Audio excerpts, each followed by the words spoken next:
에베소서 6장 18절 말씀 함께 한 목소리로 하나님께 기도하겠습니다. 함께 읽습니다. 모든 기도와 간구를 하되 항상 성령 안에서 기도하고 이를 위하여 깨어 구하기를 항상 힘쓰며 여러 성도를 위하여 구하라. 아멘. 기도하겠습니다. 하나님, 오늘도 참으로 연약하고 부족한 자가 오직 주의 은혜로 하나님 말씀을 전합니다. 이 진리의 말씀 힘있고 능력있게 전할 수 있도록 성령께서 충만히 역사하여 주옵소서. 어떠한 마음으로 이 자리에 왔든지 하나님께서 들려주신 그 말씀에 우리 마음 문을 열게 하시고, 그래야 이 말씀 하나하나가 우리가 앞으로 살아가는데 하나님에서 큰 힘과 능력이 되고 방향이 되게 하여 주시옵소서. 모든 것 주님께 맡겼고 감사하며 우리 주 나사렛 예수 그리스도의 이름으로 간절히 기도하옵나이다. 아멘. 아프리카에 그 유명한 리빙스턴 선교사님이 계셨죠. 그분이 이제 선교의 목적으로 밀림을 탐험할 때가 있었습니다. 그런데 한 번은 맹수에게 공격을 당해서 큰일을 당할 뻔했던 거예요. 그래서 죽을 뻔한 일이 있었습니다. 그때 그 광경 속에 함께 있었던 한 옆에 있던 사람이 이 선교사님께 이렇게 물어보았습니다. 선교사님, 죽는 줄 알았죠? 죽을 뻔했습니다. 이렇게 이야기를 했어요. 그랬더니 이 리빙스턴 선교사님께서 이렇게 유명한 말을 남겼다고 합니다. 아닙니다. 사명이 있는 자는 그것이 끝나기 전에는 절대 죽지 않습니다. 라고 말했다고요. 예전에도 설교 가운데 가끔 인용했던 말씀인 것 같습니다. 사명이 있는 자는 죽지 않습니다. 사명이 있는데 하나님께서 살려주십니다. 라는 거죠. 이 말을 반대로 하면 사명이 끝나면 어떻게 될까요? 가는 거죠? 가는 겁니다. 네, 어디로 가는 거죠? 여러분, 이렇게 사명은 우리에게 중요하고 아주 우리의 인생을 새롭게 하는 것이다 라는 생각이 듭니다. 일전에 제가 중보기도에 대해서 설교한 적이 있습니다. 그때 이런 내용을 나눴었죠. 다른 사람, 타인을 위한 기도는 자기 자신을 위한 기도보다 더 잘 응답된다, 더 빨리 응답된다, 더 잘 응답된다, 이렇게 말씀드렸던 기억이 납니다. 그래서 그때 예로 들었던 분이 조지 밀러 목사님, 5만 번 기도 응답을 받았다. 그렇죠? 이 5만 번의 기도 응답이 자기 자신을 위한 기도가 아니라 누구를 위한? 그 목사님께서 케어하고 계셨던 그 고아들, 다른 사람들을 위한 기도였고, 그것에 하나님께서는 즉각 응답해 주셨다는 거예요. 그럼 모든 그리스도인들은 저마다 받은 은사와 달란트가 다릅니다. 저같이 하나님께서 얼굴을 은사로 주신 분도 있고, 감사합니다. 역시 성가대는 뭐가 달라서 잘하다. 여러분, 또 어떤 분들은 목소리, 좋은 노랫소리를 주신 분도 있고, 손에 이렇게 기술이 훌륭한 분도 있고, 여러 가지 저마다 은사와 달란트가 다 다릅니다. 저마다 다 달라요. 그러나 다른 달란트와 다른 은사를 받았지만 공통적인 은사, 공통적인 사명도 있어요. 공통적인 게 있다는 거예요. 달란트가 다르면, 은사가 다르면 쓰임받는 그런 사역의 내용, 사명의 내용도 달라지게 마련인데, 그러나 그리스도인이라는 이유, 모든 그리스도인들에게 공통적인 사명이 있다는 거예요. 그것은 뭐냐면 두 가지 공통적인 사명을 제가 특별히 찾아내었는데, 하나는 뭐겠어요? 복음을 전하는 사명. 또 하나는 뭘까요? 그렇죠. 어떻게 하셨어요? 기도자라는 사명이 있다는 거예요.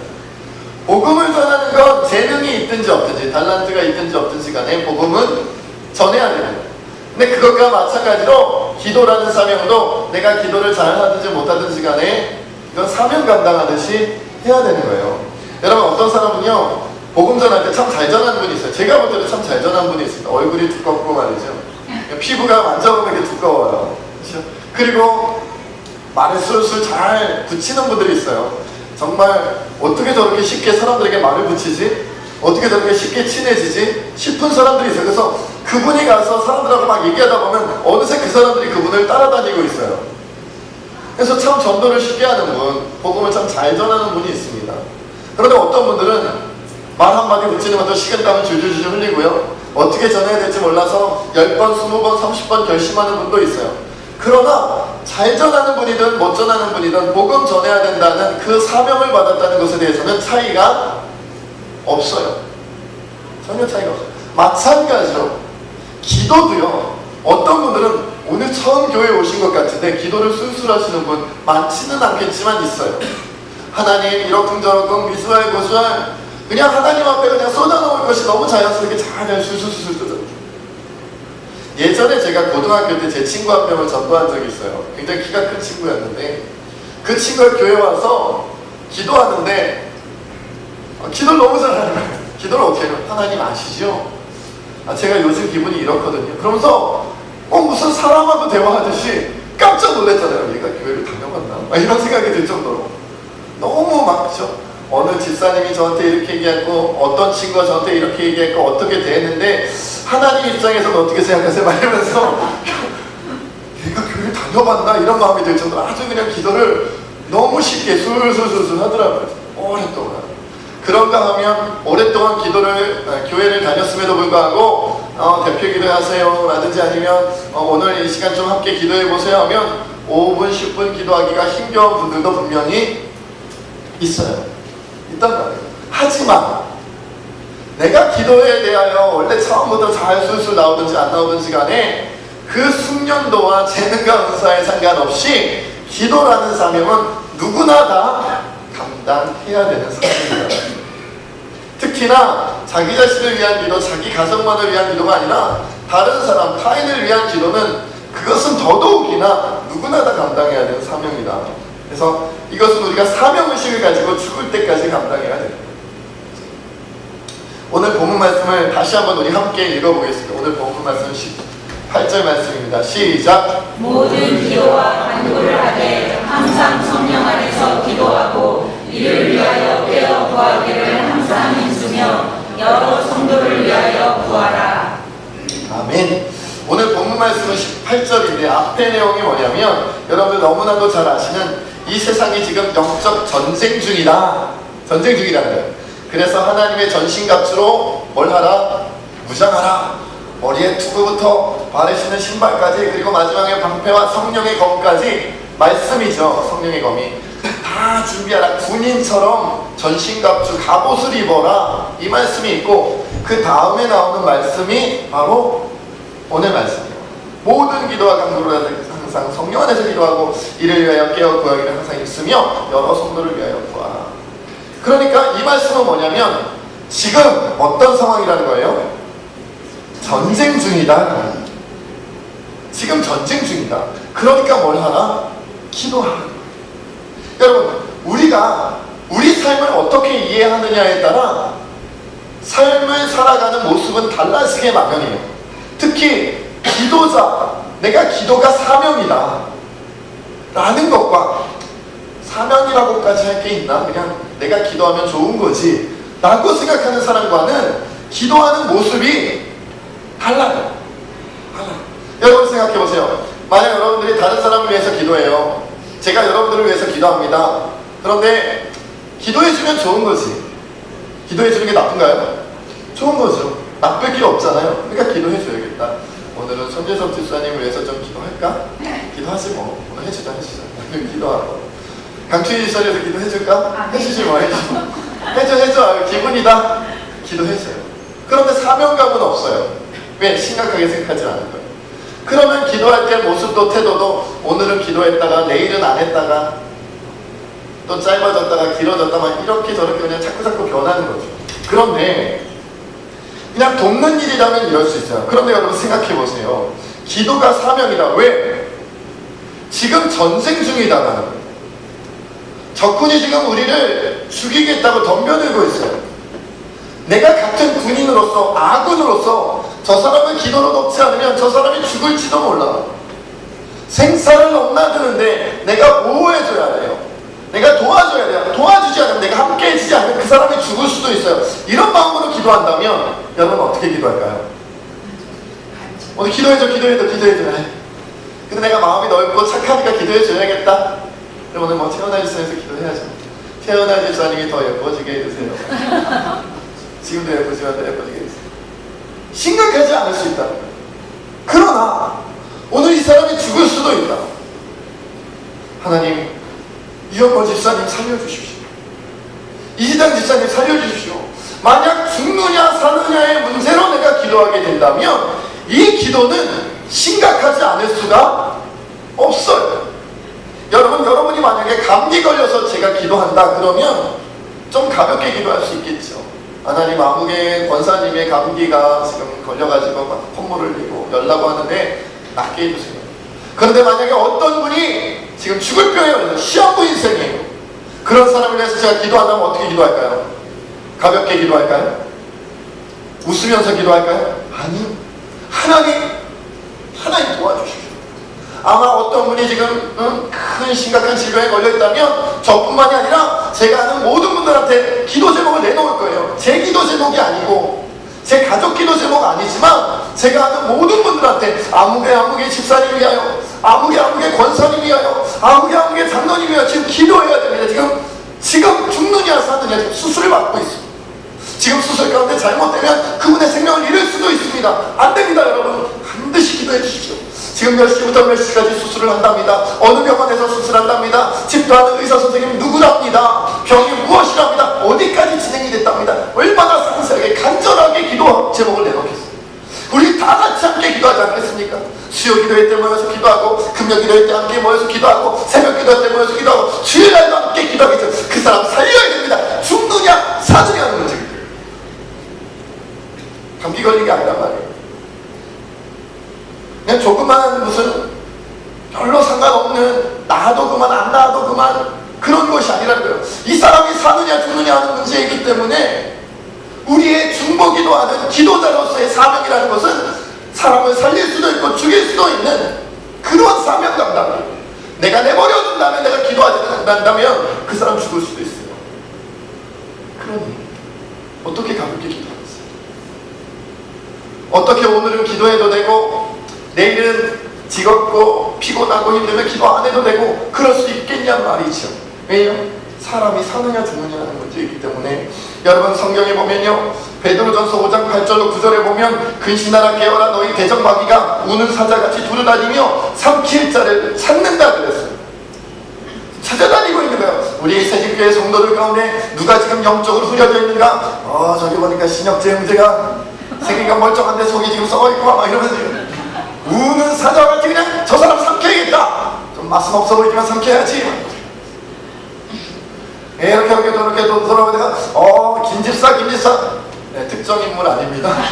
김집사 저 사람들은 지금 요새 기도도 안 하고 있고 요새 여러 가지 인생의 어려움 때문에 인생이 낭망에 있어가지고 기도도 안 하고 말씀도 안 읽고 지금 영적으로 형편없는 상태야. 지금 삼키면 삼켜질지도 몰라. 그리고 우는 사자가 그냥 덥석 물려간단 말이야. 그런 상황에 있는 사람들을 위해 우리가 기도할 때 가볍게 기도할 수가 없다는 것이죠. 여러분, 하나님께서는요 뭐라고 말씀하시냐면 베드로전서 4장 7절 말씀에 이렇게 말씀하고 있어요. 만물의 마지막이 가까이 왔으니 그러므로 너희는 정신을 차리고 근신하여 기도하라. 정신 차리고 기도하래요. 정신 차리고. 만물의 마지막이 가까이 왔으니까 더 정신 차리고 기도하라는 거예요. 저희 아들이 매일 15분씩 기도를 합니다. 기도 시간에 기도를 15분씩 기도를 해요. 그런데 어제는 너무 피곤한데, 초등학교 5학년 피곤합니다. 초등학교 5학년 얼마나 피곤한지도 몰라요. 피곤해가지고 저한테 물어보고, 아빠 30분만 자고 깨워서 기도하면 안 돼? 아빠 안 깨워줄 건데? 알았어, 내가 알람 맞춰볼게. 해라. 우리 30분 동안 잔다 그러더니 1시간째 자고 있어요. 알람 벌써 울렸어. 제가 보다 못해서 제가 깨웠어요. 너 기도한다고. 일어나더니 정신이 없었는지 막 뭘 기도해야 뭐 하라고 막 이러더니 깨워서 기도를 했어요. 그랬더니 이게 기도를 하는 건지 잠을 자는 건지 정말 하나님께 격하게 기도를 하더라고. 막 머리를 이렇게 꾸벅꾸벅 하면서 15분 동안 아주 격하게 기도하고 쓰러지듯이 또 잠들었어요. 제가 물어보려다 말았잖아요. 뭘 기도했니? 기억 잘 안 났을 것 같아요. 졸려서 기도하다고. 그것만으로도 귀하지만 여러분, 기도할 때는 어떻게 기도해야 돼요? 깨워서 기도해요. 간절하게 기도해요.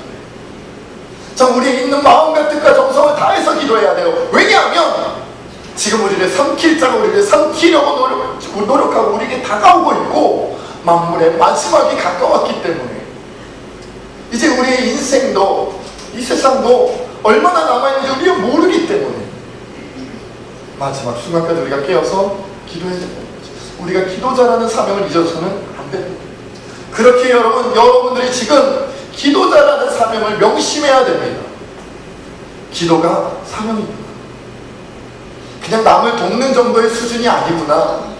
오늘 해도 되고 안 해도 되는 게 아니구나. 피곤하면 안 해도 되고 몸이 컨디션이 좋으면 오래 하고, 오늘은 나를 기분 좋게 했던 A지사, B지사, C권사님 요 사람들만 위해서 기도하고, 오늘 나를 기분 나쁘게 했던 저 사람은 내가 기도 안 해줄 거야, 이래서 되는 문제가 아니에요. 의사는요, 환자가 기분 나쁘게 해도 살려요, 죽여요? 살리죠. 이 환자는 말이야, 병원에 올 때부터 나한테 말이야 힘들게 하고 말이야, 나한테 막 이런 험한 말하고 행동도 마음에 안 들어서 이 사람은 수술하다 죽여야겠다, 이럽니까? 농담처럼 얘기했지만 심각하죠. 무슨 일을 했을지라도, 무슨 말을 내게 했을지라도, 무슨 행동을 했을지라도, 어떤 내게 불편함과 어색함과 아픔을, 상처를 줬다 할지라도 우리가 기도할 때는 생명 살려달라고 기도하는 거예요. 사명자로서. 그렇게 여러분, 우리가 사명자로서 기도할 때는 두 가지 사실을 꼭 기억해야 돼요. 첫 번째는 뭐였다? 아까 말씀드린 대로 지금 전쟁 중입니다. 가볍지 않다는. 여러분, 솔직히 어제 제가 저희 아들 그냥 재우고 싶기도 했어요. 요즘 피곤했거든요. 학교에서 시험도 보고 여러 가지 하는 일도 많아요. 그래서 재우고 싶은 마음이 굴뚝 같았지만 한 가지 분명한 사실은 지금은 전쟁 중이다. 피곤하다고 군인이 준비를 안 하고 훈련을 안 합니까? 피곤하다고 전쟁이 났는데 전투가 벌어졌는데 군인이 뒤에 빠져서 잠을 자고 쉽니까? 그럴 수 없기 때문에 그게 아니라는 것을 가르쳐주고 싶어요. 지금은 전쟁 중이다라는 것을 기도자들은 느껴야 돼요. 두 번째 우리가 믿어야 되는 건 뭘까요? 우리 기도를 누가 들으신다? 하나님께서 들으신다. 여러분, 어떤 목사님의 간증 같은 일을 합니다. 박지사님이란 분이 자기 큰아들 결혼 주례를 이 목사님께 부탁을 했어요. 그런데 하필이면 이 박집사님의 아들의 며느리 되는 사람도, 그리고 자기 아들도 교회 출석을 안 하는 거예요. 신앙생활을 버렸어요. 아들은 버렸고 며느리는 교회를 다니지를 않는 거예요. 그래서 이 목사님께 부탁하길래, 목사님 주례 말씀 잘 해주셔서 우리 아들이랑 우리 며느리 좀 전도 좀 해주세요. 전도 좀 해주세요. 제가 아들을 위해서, 며느리를 위해서, 참 특별히 우리 아들을 위해서 오랜 시간, 몇 년, 몇십 년 동안 기도했는데도 우리 아들이 참 말을 안 듣습니다. 그리고 이제 기도 부탁을 한 거죠. 이분이 평생 동안 남편과 5남매를 위해서 기도했는데 한 명도 교회를 안 가더래요.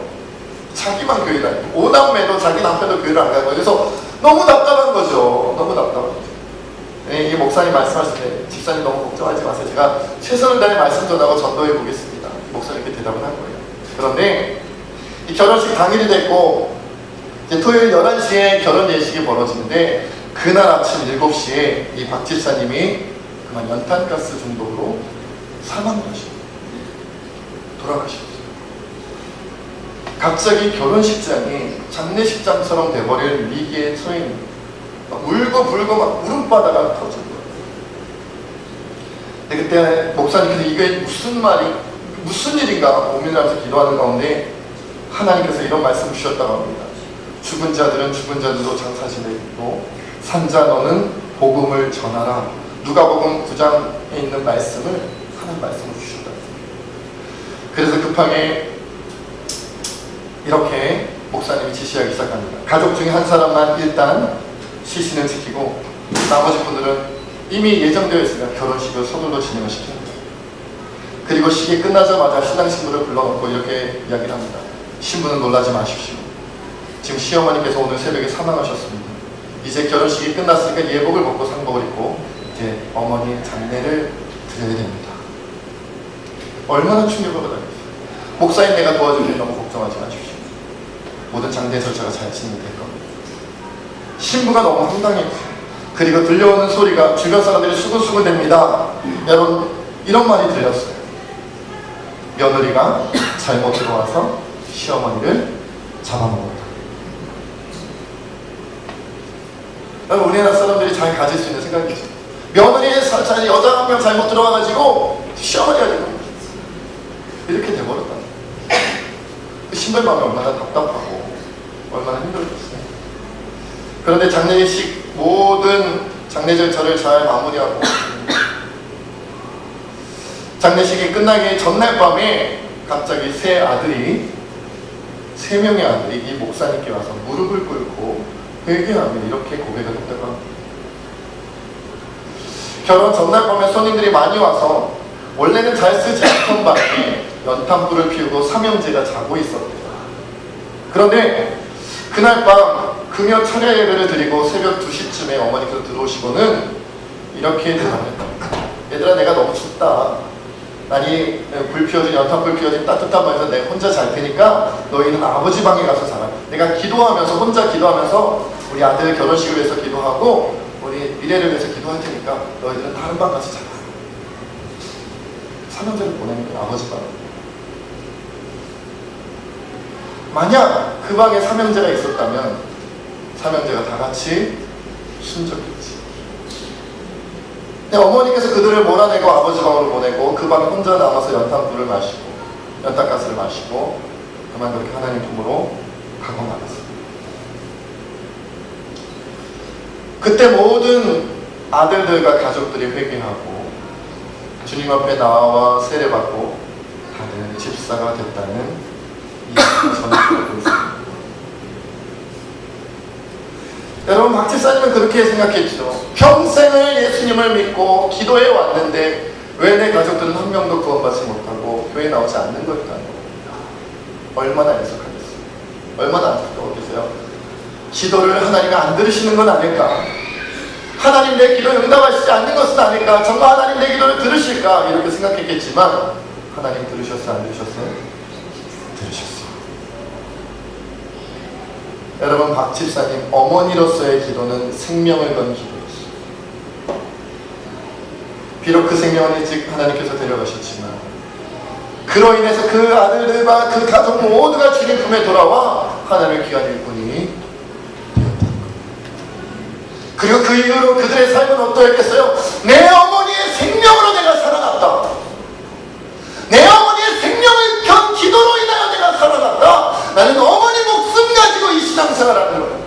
어머니 목숨을 걸고 이 인생을 살아가는 거야. 하나님께서 그렇게 하셨고 어머니께서 하나님을 위해 그렇게 살아가셨으니 이제 나도 우리 가족 모두가 이제는 하나님을 위하여 그저 번성번성 형식적으로 나아가는 게 아니라 어머니의 생명을 담보고 그 어머니의 인생을 내가 기억하며 나의 신앙생활을 하는 거야.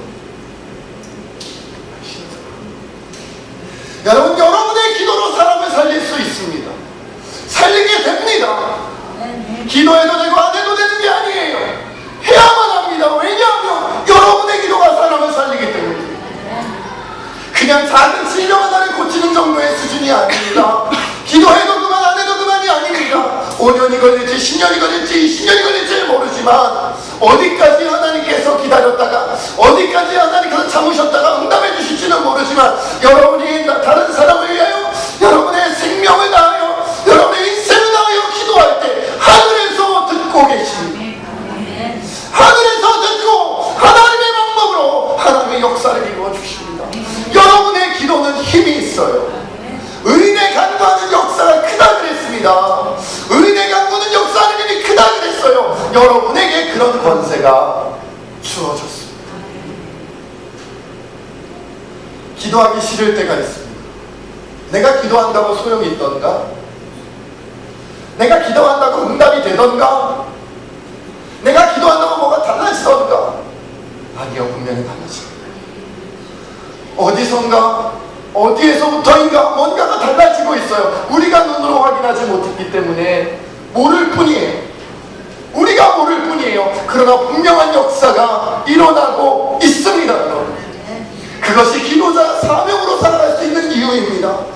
내가 오늘 누군가 어떤 한 사람을 위하여 기도할 때 그 사람의 인생이 지금 운명이 바뀌고 있는 거예요.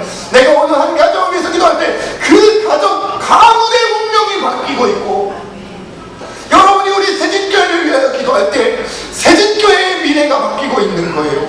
여러분이 한국교회를 위하여 기도하고 나라와 민족을 위하여 기도할 때 이 나라와 이 민족의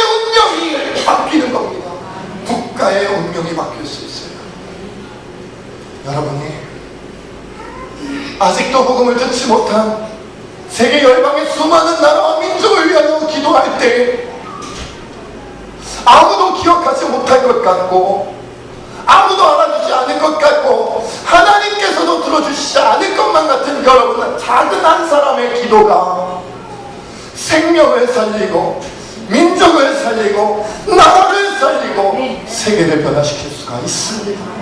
이것이 우리가 기도자 사명 감당해야 하는 그 이유입니다. 여러분, 저는 우리 사랑하는 새신교회 여러분, 우리 성도 여러분들과 함께 여러분 한 사람의 운명을 바꾸고 싶습니다. 여러분 가정의 운명을 바꾸고 싶습니다.